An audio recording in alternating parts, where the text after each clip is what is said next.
So there are a couple of unique features I'd love to share with you about this home. It sits on a double-sized lot. So what that means is it's 96 by 97 feet.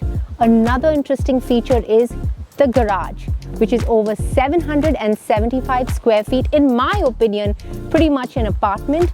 But what's really interesting about it, it's got 3 skylights. It has a wall with custom cabinetry, epoxy flooring, heating and cooling for it. What more could you ask for? Custom barn doors from Turkey.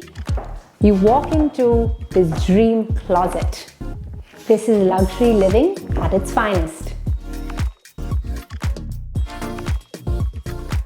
Have you ever seen 7 skylights in one grand space? Well, this loft is great for a bedroom, as you can see now, for an entertaining space, for a lounge space, you decide. So a plaque outside this home says it was built in 1899. Well, traditionally for homes of this caliber and age, we don't see basements with this sort of height. However, this is a finished basement. It has a 3-piece washroom with heated floorings, a bedroom, this beautiful bar area right behind me, as you can see, with a great entertaining space, and these quartz waterfall counters.